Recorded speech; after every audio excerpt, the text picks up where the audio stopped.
So, good evening, everyone. I would like to thank you for being here with us today for actually the fourth virtual event organized from Digital Communication Network Southeast Europe Hub, headquartered in Thessaloniki, Greece. The webinar is arranged jointly by the Hub, DCN Europe, and World Learning.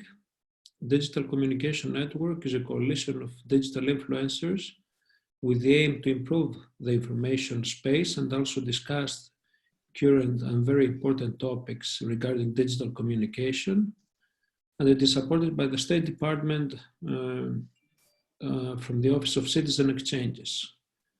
Today, our speaker is Franak Viacorka. Franak is an expert on digital communication. And what we will actually discuss, and he will present to us, are major questions regarding the digital communication space and the media evolution as well after as results of COVID-19. Up until now, your participation has been great. We would like you to keep on that path as well. Just to remind you that all the questions that you have, you can address them through the chat that we have here. And the aim is actually to engage all together in a very in a discussion regarding a very important topic. Franak, thank you very much for being here with us, and the floor is yours. Hi everyone. So it's a big pleasure to be the host today. So let's make it so much interactive as possible. Feel free to ask questions. We have chat. I will try to make like the short blocks with slides, and later you can ask questions. So we also record in our event, so you can watch it afterwards. Nikos will take questions from the audience. So let me spotlight myself. And if you want to speak with video, just don't hesitate to raise your hand and say that I want to speak. So we will see, and we will switch you on. So let me start with a small poll. So the first question, which will be just to know each other better.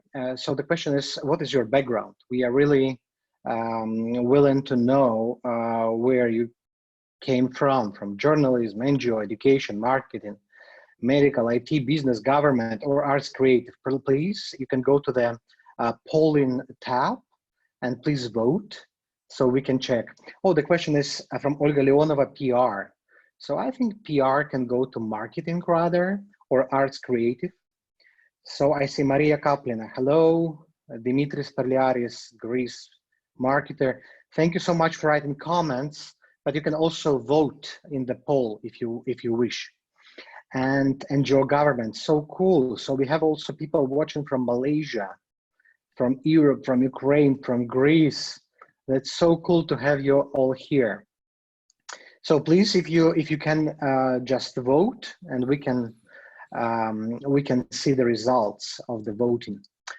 So, and now I want to start the small introduction of today's topic, and I will play my screen.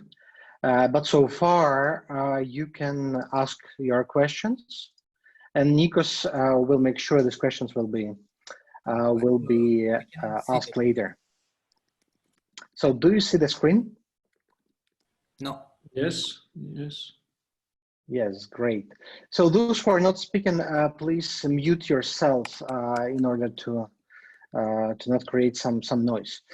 So my first part will be about the current trends in the digital space. So I will start with three main ideas.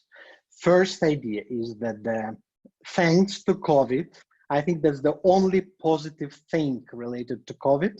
And today we will try to focus on the positive things primarily.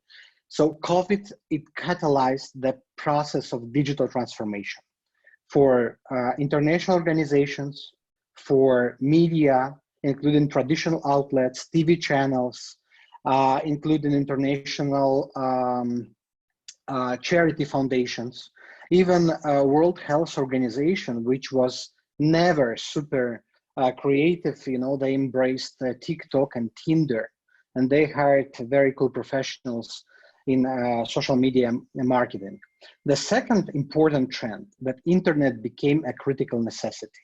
So we can see, due to COVID, we can see how the regions and countries with a high internet connectivity, how coordinated they are in fighting the pandemic. So they are quarantined, but at the same time, they work together with authorities and local administrations to fight the pandemic, to help each other, to collect and gather help if needed.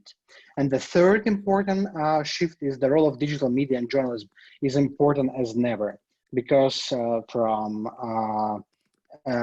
radio channels, TV stations, and websites, people actually get informed and involved into what's happening.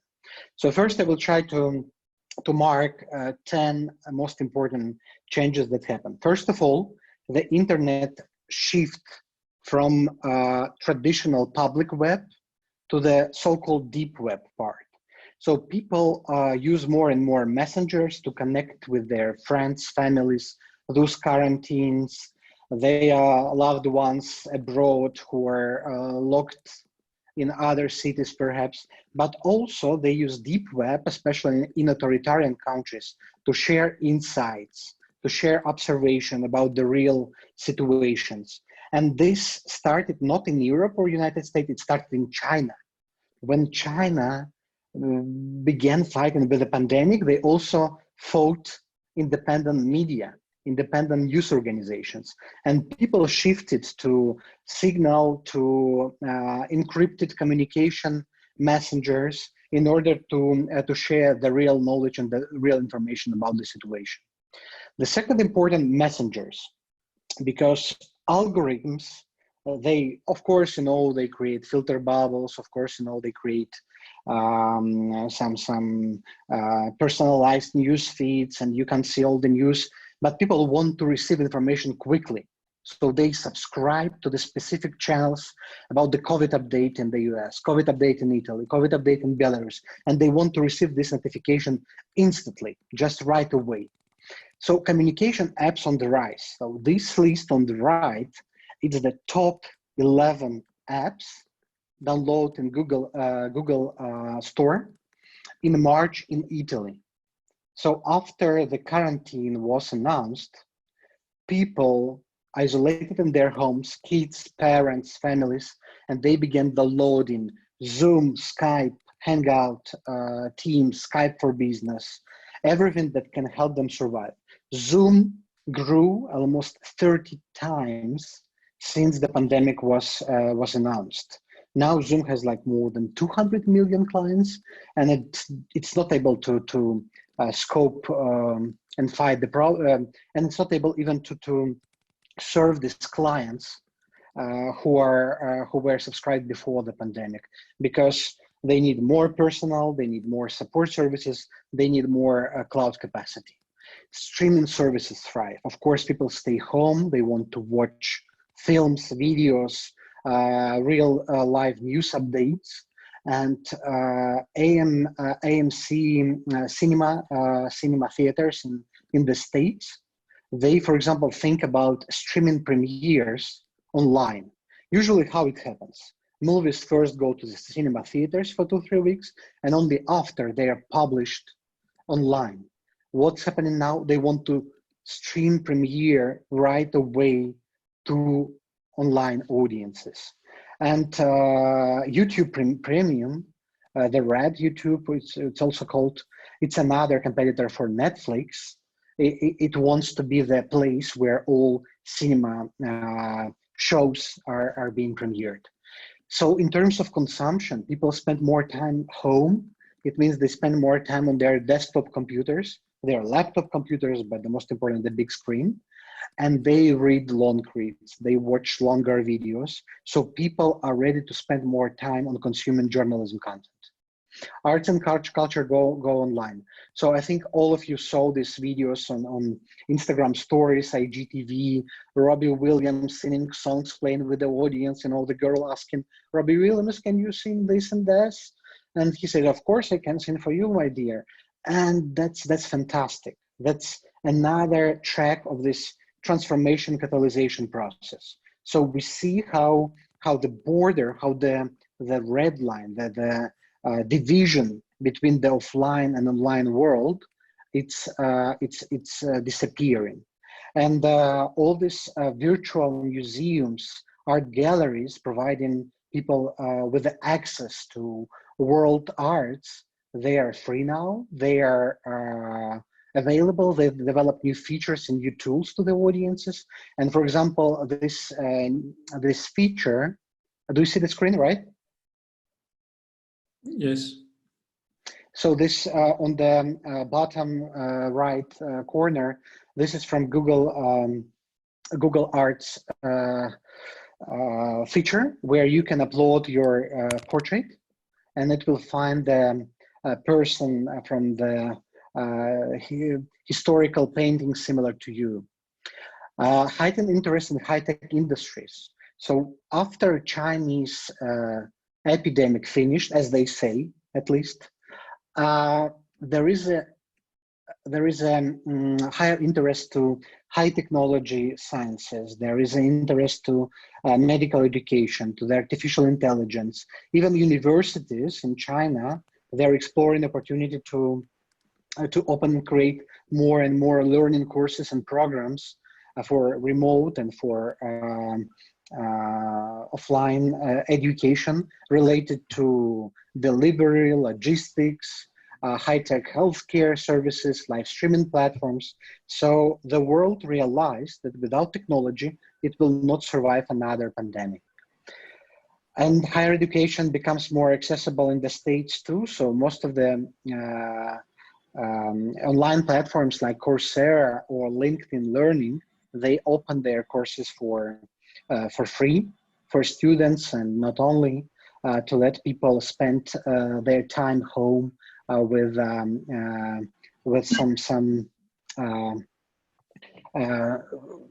some impact. Online services for kids. I'm sure you all heard about Google Classroom, but besides Classroom, there are many services like Dojo, Librus, Learnetic, and Kahoot platform, which allows basically to substitute offline school education. So in case if kids have access to the high-speed internet and are used to use technology for education and can focus their attention, to this technology, these platforms in the future can be the normal thing for schooling. And one of the last points for introduction before the first round of discussion, that's new forms of journalism. So basically all these coders, programmers, innovators in the news media organizations, in corporation, in international NGOs, who can develop cool stuff, playful stuff, interactive stuff, they are needed as never before. I'm sure you saw so many interactive maps where you can see the development of the COVID around the world. So basically people who spend a lot of time home now, they eager to play with the content much more than before. And of course, it's very important to learn how to check things. We often say, oh, fact checking, it's over, it doesn't work because fakes are faster than truth. It's true, but fact checking also evolves. Fact checking becomes also sexy, becomes nicer, it becomes playful. And it's very important to train the staffers, the journalists, reporters to do cool fact check. World Health Organization, as I mentioned before, they adopted Tinder. So if you swipe Tinder, I'm sure our friends from Spiridula from Greece, we played with Tinder when I was in Thessaloniki. And Tinder now became the platform for societal mobilization. We can see the small videos published on Tinder explaining how to wash hands, how to keep social distancing. So basically, international organizations and media, they try to avoid all these new platforms like TikTok or Tinder. Now they have realized the audience is there and they have to be there in order to make impact. So this attitude, the change of attitude, it's very important. We don't neglect platforms because of their image. It's not serious. Everything which has the audience and which can help the mission, our mission, must be employed, must be used. Offline events move to virtual space. It's very hard to organize an event for 2-3 days, and no one will be patient enough to listen to me for 4 hours as at normal conferences, of course. But that also forces event organizers to be more dynamic, to change the curricula, to train the speakers before. Like TEDx conferences, they do special educational training to each speaker before he or she comes to the stage. Same must happen to every virtual conference. That will be more and more regular thing in the world. Internet interruptions and cyber attacks will be happening often. So many hackers around the world, they use this opportunity to take over, to revenge. Many of them created new types of worms, of malware. Some of them sent letters to users pretending they're World Health Organization trying to phish the passwords. So in case if people getting more and more involved into online activities, being more and more present online, if they will not take measures on keeping them secured, there is a big risk that the world will be interrupted, will be disrupted, will be corrupted by hackers and malign actors. The next lecture, day after tomorrow, by Lukasz Król, it will be about digital security in time of COVID.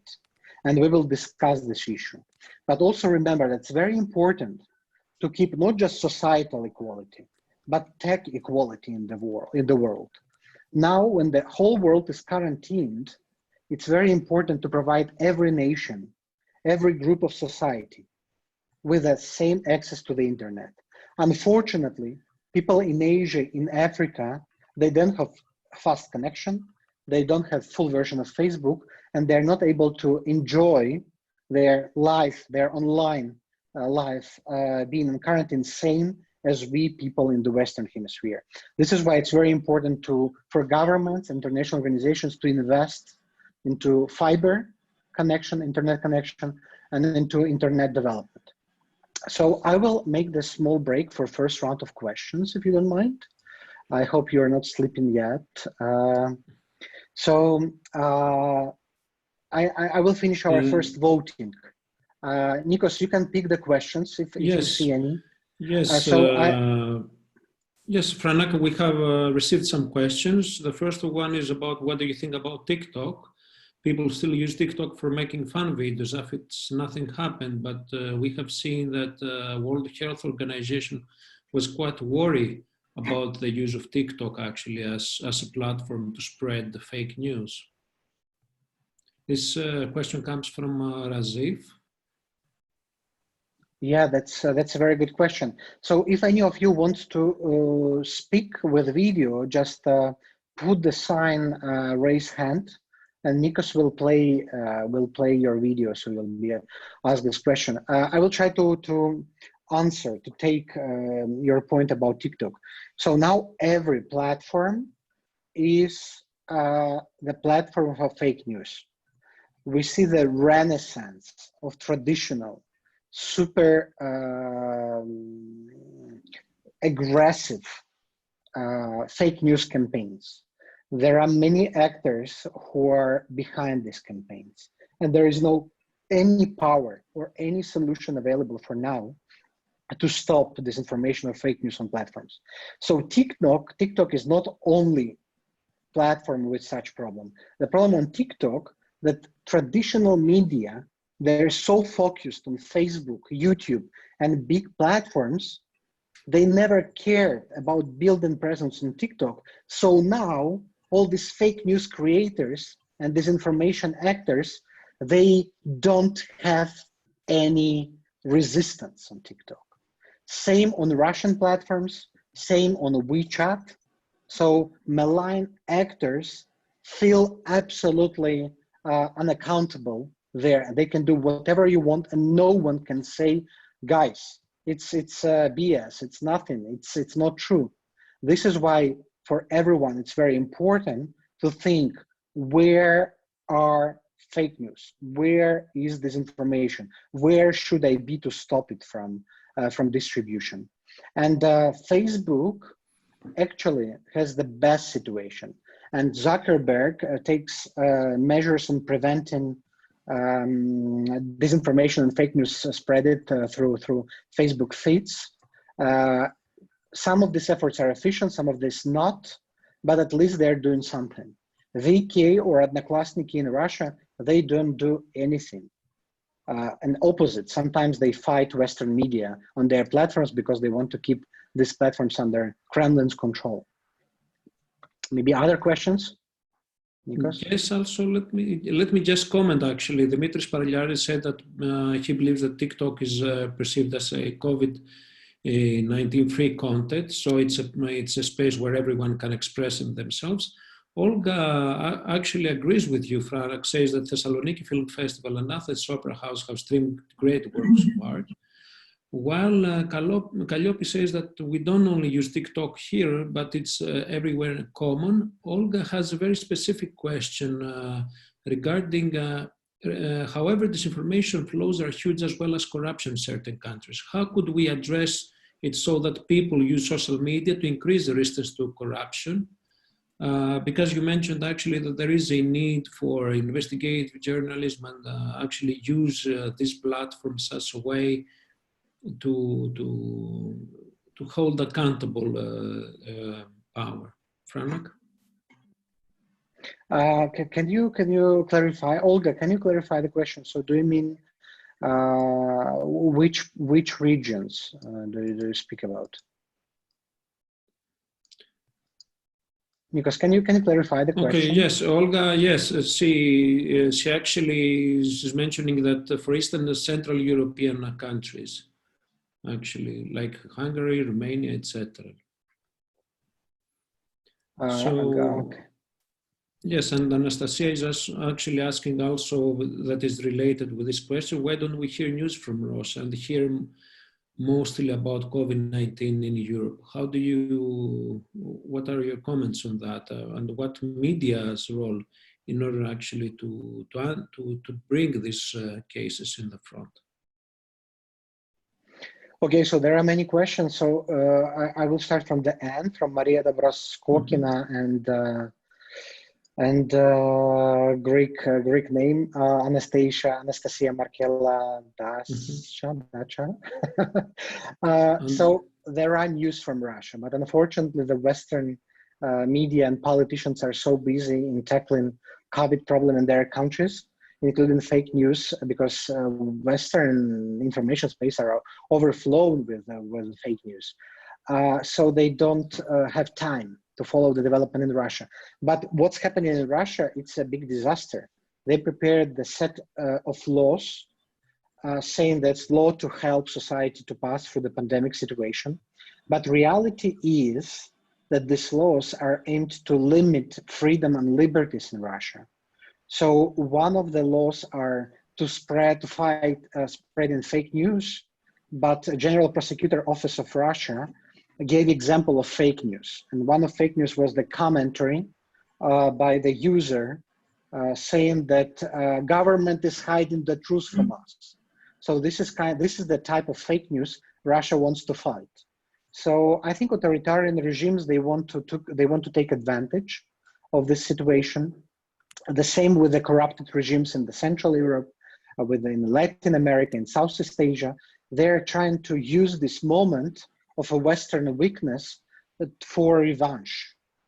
And we should be very careful, because in times of this global crisis, many things can happen.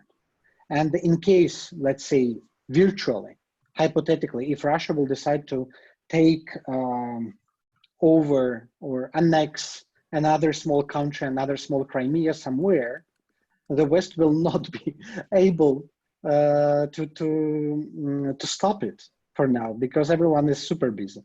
And so for small aggressive actors and for huge empires, that's a big chance for changing the world order. This is why we, people with the pro-democratic values and position, who stand for united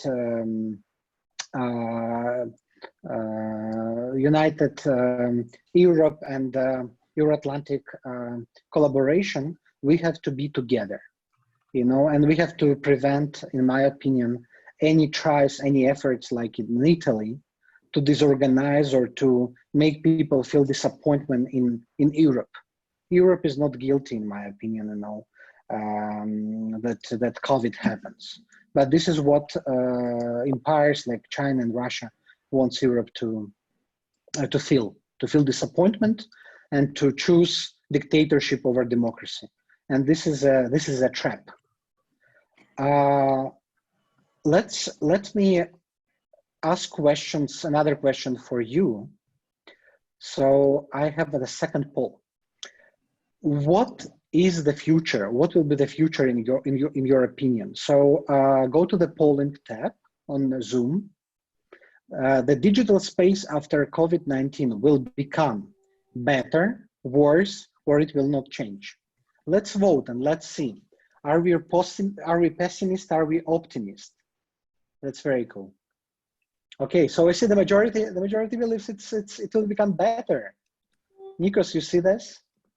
Yes, most of the participants are really optimistic. So I think that they underline the big changes that have taken place as a result of COVID-19, because mainly what we do is emphasize in discussing the negative aspect of COVID-19. We don't emphasize that people were reinforced to use much more the digital space and enter that digital space. So that's something that we shouldn't forget. And I think that that's your central message, among others, in your presentations up until now, what we heard, that we shouldn't underestimate that what COVID-19 actually did is actually emphasizing or push the societies to use much more the digital space. Yeah, So exactly. positive news. Yeah, there is always like positive news goes with negative news, and we shouldn't fall into the trap of this false optimism neither. So we should be very exactly realistic balanced, about what's happening. View. Balanced, yes. Joanna asking here. Joanna from Joanna Eskiadi asking, what about working in the age of COVID-19 and new ways of working and teaching? What I mean is that it has changed the way that we work. Do you believe that this change will be established, will be continued after the COVID crisis? That's a very good question, Joanna. So I think when big things are happening, there is inertia after. So even if COVID will be conquered next month, in the fall, next year, we don't know, unfortunately. Still this dynamic, societal dynamic, digital dynamic, it will be preserved, because you see the whole processes and companies are rebuilt, are changed. And even if tomorrow all of our colleagues will go to the job, they will still use Zoom, they will still practice not social distancing perhaps, but the messengers they adopted, Google Classroom application, they will use this stuff they liked, because many people just discover this tool, this particular moment. And if they will use it for short or longer time, they will use it forever. And Inna Dubinsky question, how do we create citizens and platforms that are more resilient to lies and more accepting of facts? Thank you. Inna, thank you. Inna is from US Agency for Global Media, my colleague. So the only possible solution, in my opinion, is to build partnerships and build collaborations between coders, tech people, media, influencers, and activists. So now there is no way and there is no reason, to have parallel tracks. So only building projects that have tech component as the basement and the ideological values-based component as the structure itself, our project will be sufficient, will be efficient, and will be able to build resilience. For example, what happened in California, it's very inspiring. The majority of startups of California, seeing the problem of COVID, they switched all their works projects to this COVID-related stuff. And I'm sure after these thousands of hackathons, virtual hackathons, happening right now in California, in a few months, we will have hundreds of products and projects on fact-checking, interactive journalism, investigative journalism, solutions journalism, everything that can help us to make societies transparent, governments accountable, systems democratic. Let me continue my slides, if you don't mind, but please, if you want to speak, raise your hand. I see the sign, go faster. So if you want me to stop, you can see on the right panel, go faster, go slower. You can vote yes or no if you agree or disagree. So I will feel more or less your feelings. I will continue our presentation. Franak, so before continuing, can we take some extra two questions?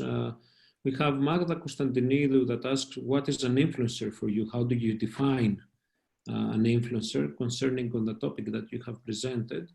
And also from Anna Orfanidou, how should journalists report online news in order to avoid fear-mongering? Thank you. So influencers term transformed during the last several years. So in the beginning, anyone who was popular online was influencer. Oh, I have 10,000 followers on Instagram, I'm influencer. For now, when we say influencers, we speak about popular figures online who impact the societal processes, but also who take part in societal life somehow. Through the businesses, through the commercial activities, through the campaigns for social good, it doesn't matter. So influencers are those who are popular, but who also take responsibility for their countries, their societies, their regions and the whole world. And what DCN, Digital Communication Network, is trying to do, we are trying to build partnerships with influencers, because we basically know how to work with media. We know how to make journalism, how to train journalists to make them more efficient. But influencers are self-made people, and they're very talented in most cases. And they have many know-hows that journalists can learn from. They know how to attract audiences, how to keep the audience loyal, how to inspire users. And this is why what DCN is trying, we are trying to make influencers work with media and make media collaborate with influencers on the same project, same topics, include influencers into the news organizations, or identify influencers inside of news organization and promote them. So you basically develop internal influencers into recognized and influential figures. And another question was about online media. So I will have few tips later in slides, but basically, journalism now is struggling. You know, either you're super fast, either you're super high quality. And you know, it's very difficult for many newsrooms around the world to find the balance. Or you wait, but you can make mistake, you risk, and you can make harm, but you get the audiences and you make impact. Or you wait, and then your journalism is not relevant, or you lose to your competitors. So what we have to do, we have to help journalists and to train journalists and media organizations to work faster. This is why technology can be helpful here. If you have special tools, special apps, special services, Google Image reverse search, Bell and Cat toolkit. If you have all of these, and if journalists know how to use this stuff, they will be fast and they will be high quality, same time. Okay, I will switch to next slides. Okay, Nikos, are we good? Yes, yes, yes, yes. Please switch. I will continue to the second part, and here I wanted to speak about the industries. So this is today's report by SimilarWeb. SimilarWeb, it's the popular service of following and tracking popularity of websites. So, and they take hundreds and thousands of the most popular websites in the industry, and they compare, do they grow, do they lose the audiences? And we can see, of course, food and drink industry. It's growing for 6 weeks in a row. Of course, why? Because people order delivery, pizza, food. I'm sure everyone who's attending our workshop webinar, you also did it.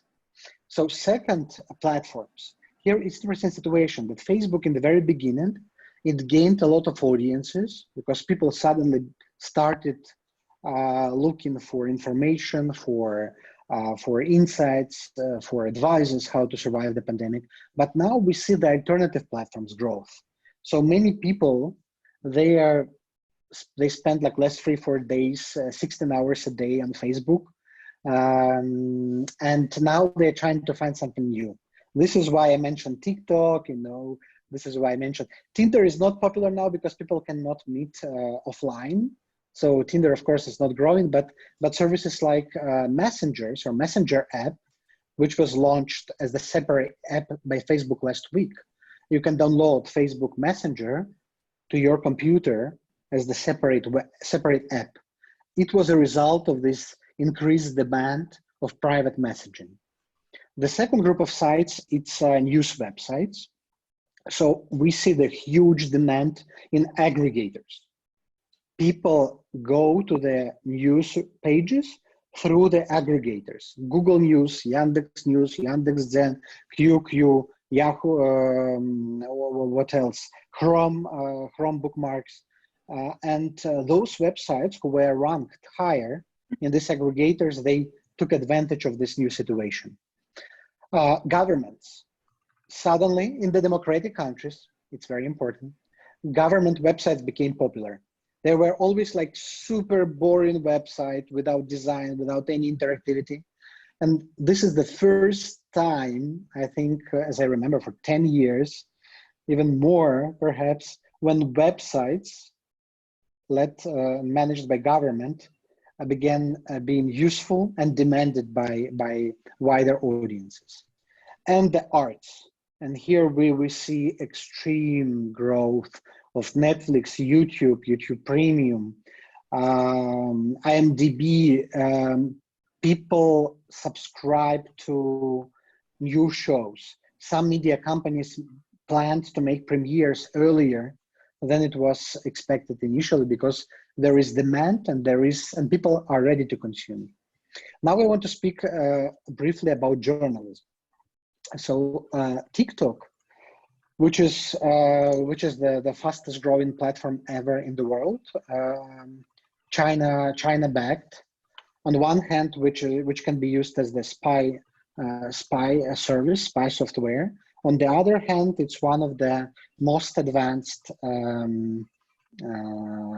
platform in terms of algorithms, AR and VR features, with extremely efficient news feeds. So basically, people are spending hours a day on TikTok looking for the content they find funny. And in the beginning, when you go to the platform, you see only funny videos, but after a few days or months of use, it gives you more news, more serious stuff, more analytical content. So it's not only for dancing and singing. But what's important that Washington Post, for example, which is quite popular on TikTok, First, they had the concept to tell about the printed newspaper, but after the pandemic started, they quickly redesigned their concept of presence on TikTok to tell the story of how to be a good person on the quarantine. So the quarantine guy cleaning the floor, quarantine guy reads newspapers, quarantine guy participates in census, feeds his pets. So they switched to this self-promotion to social education concept. Another interesting thing, how journalists adapted to this new reality of remote work. The biggest thing that journalists really lack right now, the audiences.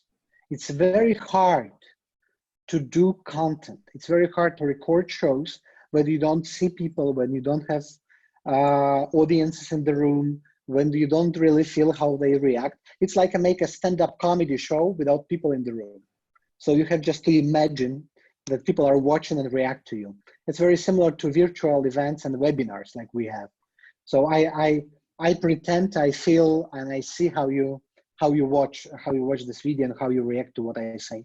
So for journalists, it's even more complicated because they tell about serious stuff.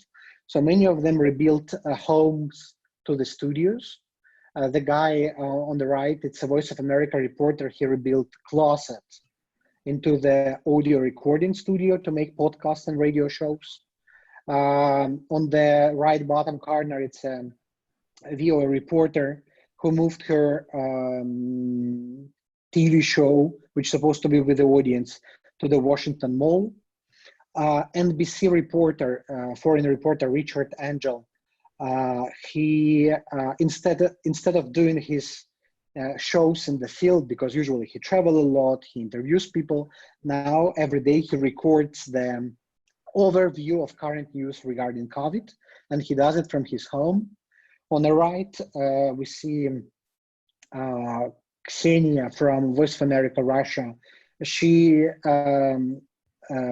hosted a VOA Russian TV show on YouTube before, and now she talks with people about how, informal TV show, how do you spend your time on quarantine?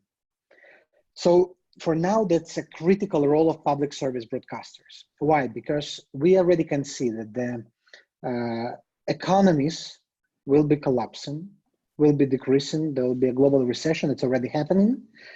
And in these situations, private media and for-profit media will not be able to survive, because the owners, especially those who aims to get money from the media, the first thing they will do, they will reduce staff, they will reduce expenses. So people can be fired, projects that do not bring income can be closed. And this is why governments, when they will be deciding what to stop, what to cut, what to reduce in terms of funding, they have to leave and perhaps to increase funding for public service broadcasters. In Germany, it's ZDF ARD. In Britain, it's BBC. In Canada, it's CBC.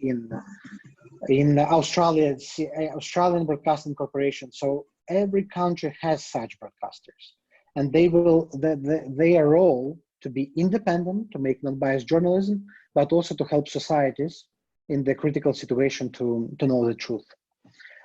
Monetization models. So we already see that advertisers do not want to place their ads near COVID news.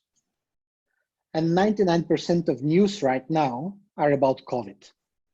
And they say, can I have my advertisement on NBC? Yes, of course, but it will be just after our special report how people die in hospitals. And of course, they don't want to do this because of the reputation, image, potential image losses. And what's happening? They reduce advertisement through the media, and they increase direct advertisement through Facebook and social platforms. And this can be critical for traditional journalism, which is very dependent on advertisers. But what can be done? Traditional media, dependent on big advertisers, they need to restructure and to move to subscription model and to donation. We also see, thanks to the pandemic, that many people are ready to donate, are ready to give money, are ready to sponsor things. The common tragedy, the common pain, it unites people. And this is sad, but it's also very inspiring. Possible changes in corporate culture. That's very interesting discussion, and I will be happy to hear your thoughts. What do you think after this virtual remote work? Will the companies and organizations and governments become more transparent, more liberal, more free? Will the relations between employers and employees become more understanding, more clear, more transparent, or opposite? Employers will trust lesser to their employees, employers will try to control their employees, and those who worked a lot being in the office now will work even more, feeling they underwork being home. First, research from China shows that this culture, 996, so you work from 9 to 9 hours every day from 9 a.m. to 9 p.m., 6 days a week. It existed in offline spaces, and now it was even strengthened. This check-in and check out every day, it begins in 8 a.m. for many organizations and ends after midnight. So basically people who work online, they don't have time for private life, for lives. So it leads to burnout. And I don't know what will happen, but two scenarios possible, and civilization, the world never faced such shift to remote work as now. And in Asian cultures particularly, I think there was no such experience at all. In China, in general, except IT sector, no one worked remotely. In the West, it's much more common thing. And a few last pictures I wanted to show. What other risks? Quality decline. Journalists will not be able product of the same quality because internet connections are bad, cameras are bad. I think if you work in media, 50% of you are from journalism sector. You can see that many of your colleagues do not know how to record. They have bad lights, something happens to their screen, or something. And as a result, the quality of the end product is suffering. Declines in ad revenue, as we discussed. So lower budget.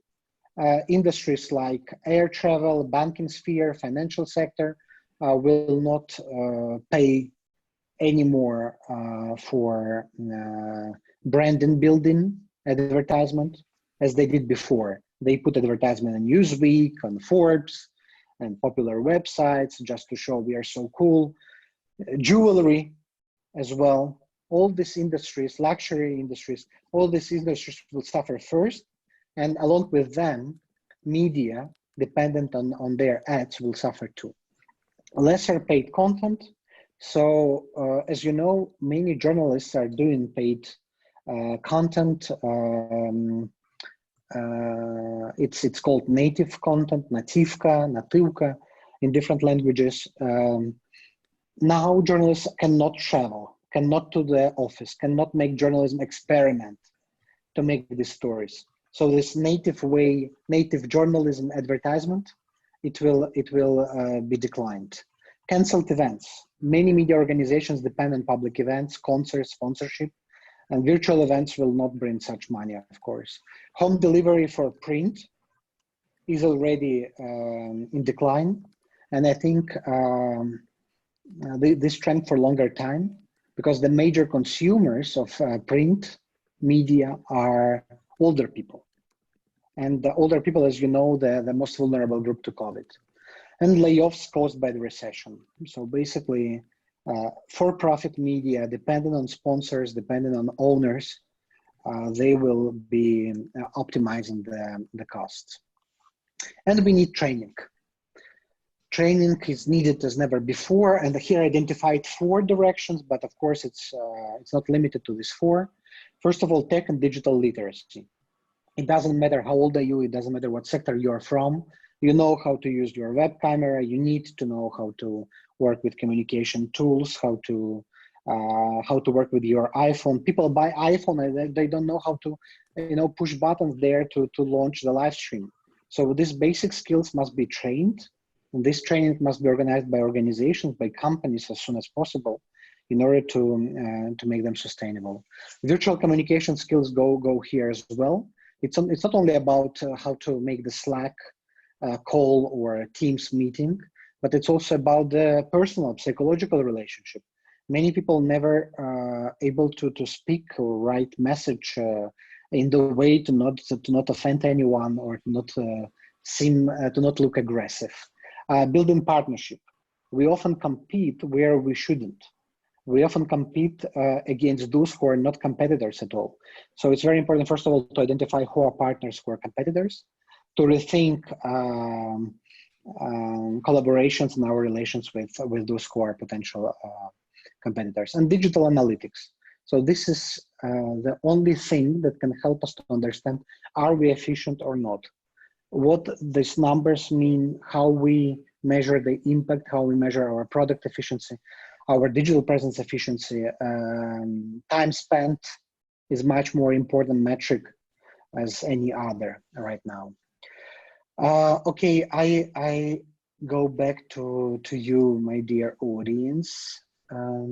Yes, because we have received a couple of questions, Franak. Do you want to go over? Sure, yes, let's talk.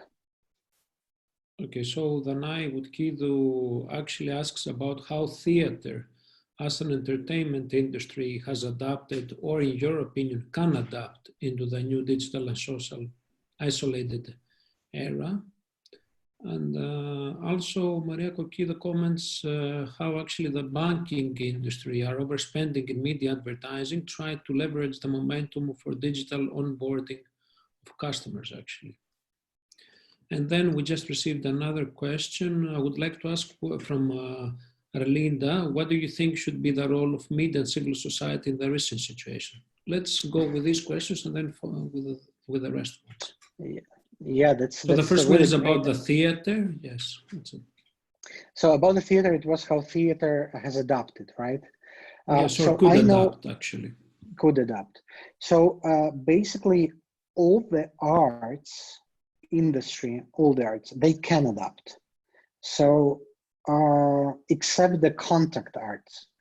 So those arts which needs like the physical presence, the touch, experimental theaters, for them it will be difficult, of course, because you can't simulate the physical contact. But I know that many theaters in Ukraine, in Belarus, for example, in Poland, they began doing online shows.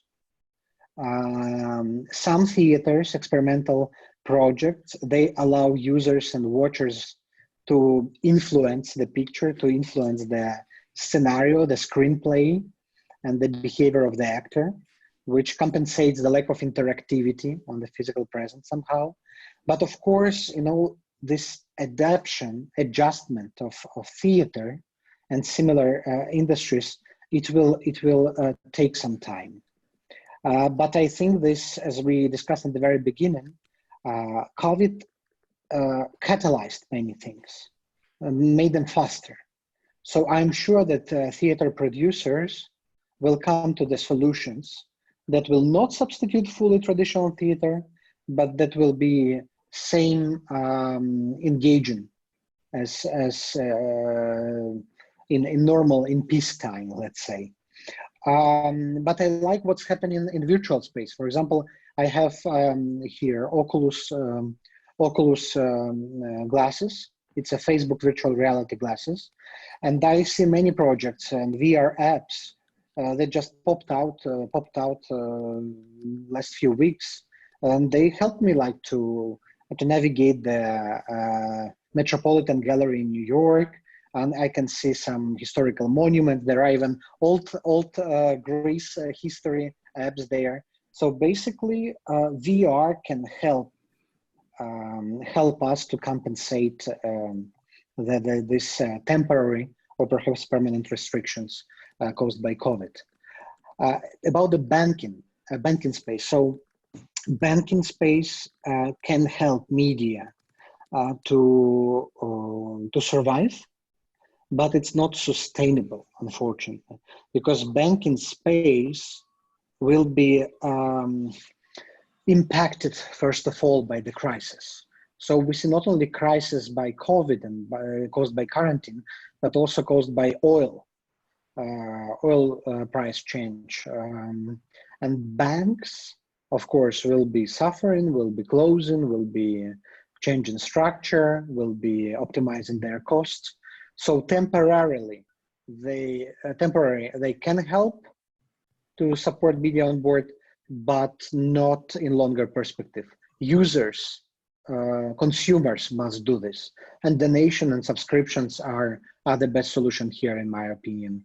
But thank you, Maria Coquido, for this question. It's also, just to mention, Franak, that media advertising, it's kind of an old kind of model that, as you mentioned in your presentation, we are in the meantime of where this will change. Actually, media advertisement have been the main, let's say, element where media had gained most of its revenues, but now this one is changing. So we also move to the next questions.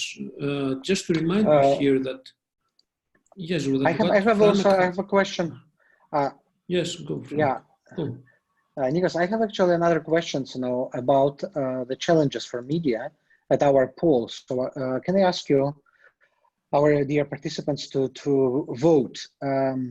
What will be the main challenges for media after COVID? And you can choose several answers here. And the answers proposed are how to regain trust, how to monetize and become sustainable, how to distribute content, and how to be more competitive. So let's vote. And Nikos, sorry, you wanted to say something. No, let's vote.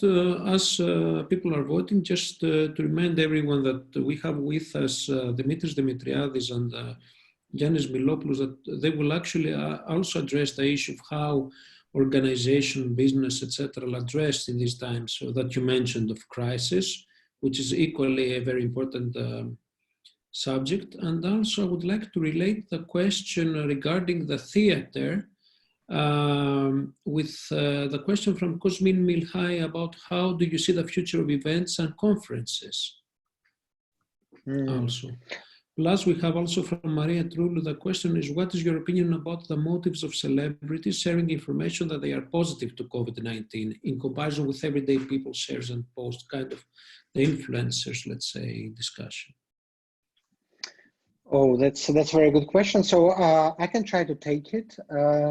But also I see Yanis here and Dimitris Dimitriadis present. So if you want to help me answering this question, will be great. So about theater and virtual events, I have a big hope for VR things, for VR features.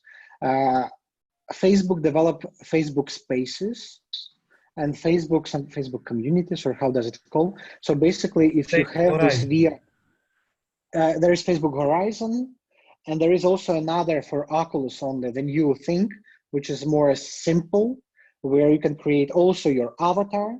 You cannot walk, but you can create the virtual meetings. And it creates quasi interaction,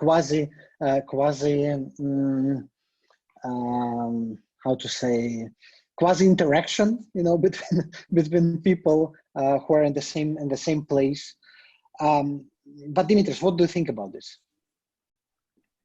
I think that virtual reality, it's a great opportunity for, let's say, the post-COVID era, because I think that Facebook will invest even more to help, even more to Oculus. We saw that amid crisis, they release a new update for the Oculus. So we are waiting during May, the Horizon update the new concept on virtual reality, and we saw that they start collaborating with theater outlets, with Cirque du Soleil to produce new types of content.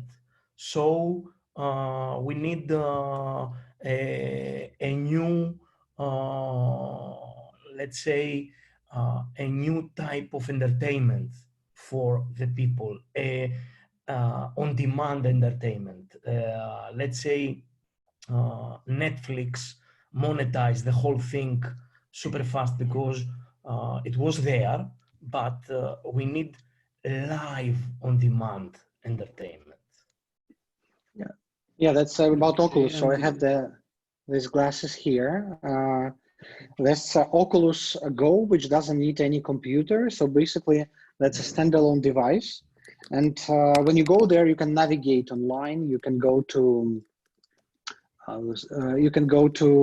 your favorite websites. You can play the games, but also you can call other people, 10, 20 people.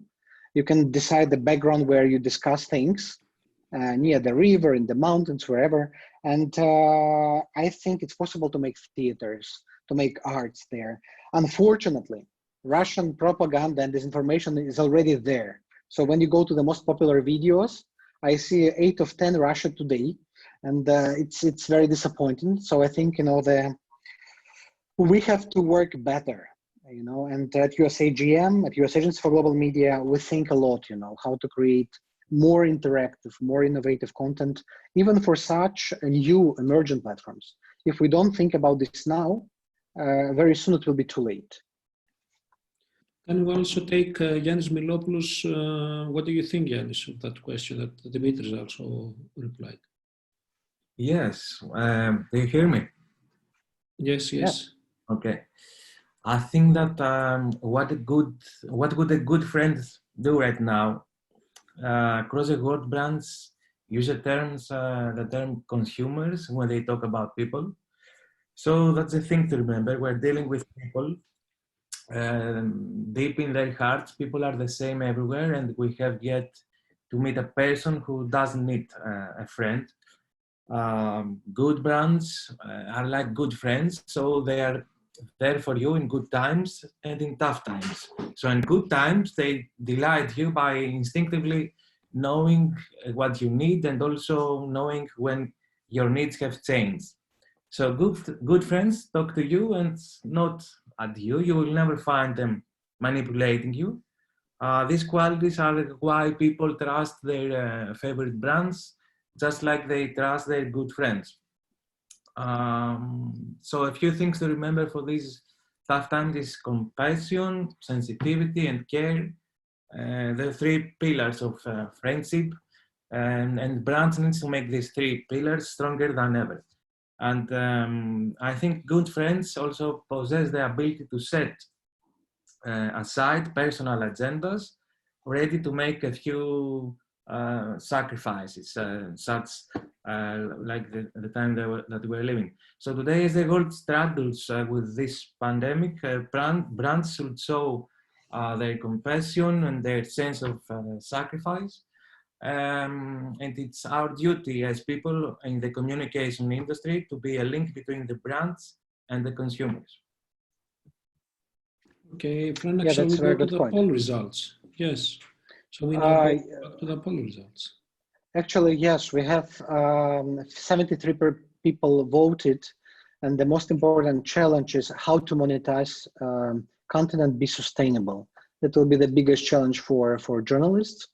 And the next question I wanted to ask all of you here: what platforms and technologies took advantage of the crisis, in your opinion? That's a bit provocative, but let's think, let's discuss, because I shared my opinion, my observations, but what are yours? If you can vote and tell us, we will be very happy, because now at the DCN, in collaboration with DCNC Hub, we organized the research project. We want to make the series of publications about how COVID influenced the digital space, media, journalism, and business. And we want to see who took advantage, who benefited. Do you see, can you vote? Yes?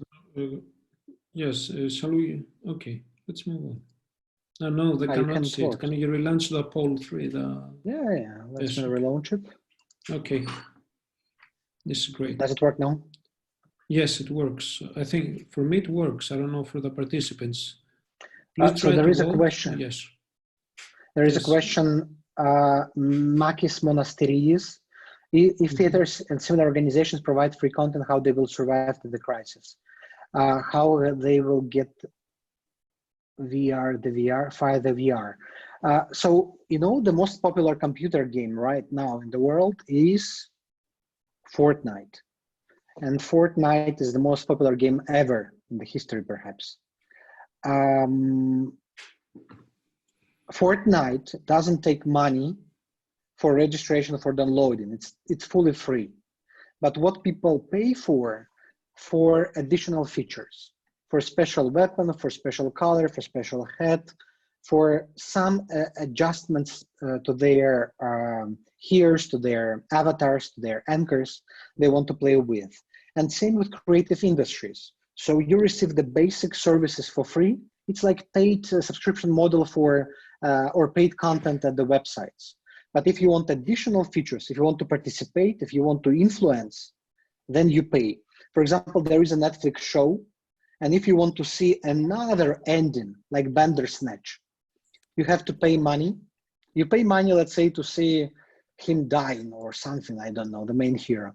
And then you have to pay $5 additional and you will see another ending. So basically these kind of services, they can be the solution for theaters, arts, creatives, culture, any type of culture. So people want to participate. And this is the only thing they're ready to pay to influence, or at least have the feeling of impacting the life, the product, you know, the communication, the content. So we have now what platforms and technologies took advantage of the crisis in your opinion. And we see Zoom WebEx, 90% voted. The second place, YouTube and streaming services like Netflix, 71%. Facebook, Instagram, 48%. Slack, Teams, 42. TikTok, Tinder, 42. Yeah, basically I think the same way I think we see the situation similarly. Do we have any questions more?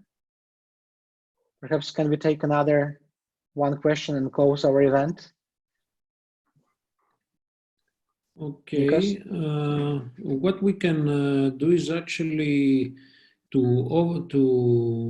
would like to ask you a question actually, Franak. Could you actually, if you were about to forecast the major trends and to sum up what you have said, can you do that in order for everyone to get a very concrete approach on what we just have said? I mean, especially the ones that they have missed in the beginning. Can we sum up actually with the major findings, let's say? Sure. I will switch to my first summary then. I hope you can see it. Mm-hmm. So yes. Three main tracks again. So digital transformation is unavoidable. And those managers who was laughing and saying, oh, social media is not serious, you know, we are a serious organization, we shouldn't do this and that, they lost. Now it's a time for innovators, for cross-sector specialists, for those who can combine skills from different industries and professions.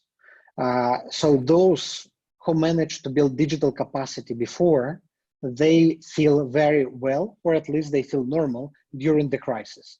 And Zoom is an example. They didn't know about the COVID, but they invested in the platform. They invested huge money. They made a huge effort, and they were in the right moment, in the right place. And now their audience is getting comparable to Teams and to Cisco WebEx. The second, internet became a critical necessity. Some countries have internet as the constitutional right. So in every flat, in every apartment, people must have internet and it's free. And now it's not the option, it's a must. In case of the pandemic or the crisis happens, internet is the only way to participate in civic life, in the way to pay taxes, the way to communicate to the state and to receive information. So it's must. The governments must make internet available everywhere. It's like a constitutional and human right. And the third, role of digital media and journalism. So when I say media, I also mean influencers. Influencers who create the public opinion. It's very important to not make them the weapon of disinformation actors and fake news creators. Influencers must be providers of unbiased, fact-based information. And journalists with the skills of fact-checking, investigative reporting, they must have space to reach their audiences. And they must rethink where their audiences are right now. And believe me, it's not only YouTube and Facebook, not anymore. There are many niche platforms that must be considered as the platform for distribution as well. Yes, thank you, Franak. Thank you all of you that participated in this very interesting Zoom webinar. That was actually the fourth in a row. We are more than happy to see that we have a lot of interaction and participation. Just to connect with what Franak just mentioned, and now it is because we have received a couple of questions. Maria actually, Dobroskino actually suggests that I see through my own experience in Russia now that Telegram and Viber channels rule the media world. It is what Franak suggested about companies that they are ready to go on digital platforms, and this is something that it will provide them with a competitive advantage. So let's take these final ones. Franak, in your opinion, which are the main influencers in the field? From Anastasia. The second one is that what can we say about internet literacy? Is it global in a high level? These are going to be the last ones before we actually finish our this webinar. So the cool things about influencers is that there is no one list of influencers that are the most important or influential. Influencers work with the specific audiences and niche groups, and they answer specific needs. The time when you can be everything, when you can create a media that fulfill all demands is over. Now it's a time of niche products that answer niche demands. And influencers exist in the specific country, in the specific community, and they are different. So in Greece and Thessaloniki, that's one list of influencers. In Belarus, where I am now, that's another one. In the United States, in the third group. So Digital Communication Network has the list of influencers we identified last year, but it's not actual anymore.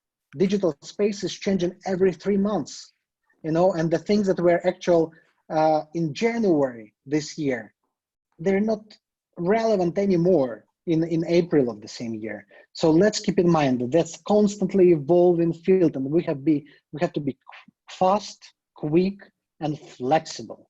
And regarding media literacy, that's the part of digital literacy. Digital literacy and media literacy always go together. People must know how to use technology, but they also must know how to build the information space on this technology, because information space, it is built on technology. Technology and digital is the basement of this house, palace. And the media literacy, that's the culture, that the walls of this building we are going to create. So media literacy, that's something that's the process, you know, that must be implemented in each organization, and primarily in schools. Now there are schools cannot exist offline, unfortunately, and this is why it's very important in these virtual classes that are taking place in different countries, that media literacy must become the part of the curriculum. Yes, and with these actually words of Franak, I would like actually to end up this webinar, which is actually the fourth in a row. You can find Actually, the previous meetings in the Digital Communication Network YouTube channel, also it will be available in the DCNCE Hub website. But also we're going to be here on Thursday with a very important topic that we are going actually to discuss, which is about best digital security practices when working remotely. This will take place on Thursday, April 9th, again at 5 o'clock Greek time. And I would like actually to thank all of you that you have participated, initiated a very interesting dialogue with Franak. Franak, I would like to thank you as well. Just to remind you that was an event organized from Digital Communication Network Southeast Europe in cooperation with the US Agency for Global Media and World Learning. It is under the part of Digital Communication Network, supported actually from the US State Department regarding the Citizens Exchange Office. We would like to thank mostly all of you that you participated and initiated a very interesting discussion. As you know, this discussion will go on. We are very happy that we have initiated this initiative and we have a very positive response. With us, we have here also Dimitris Dimitriadis and Yannis Milopoulos, that they will be our next speakers on April and May. So keep on, and Franak, thank you once again. Thank you everyone for being with us. Let's stay in touch and have a nice week.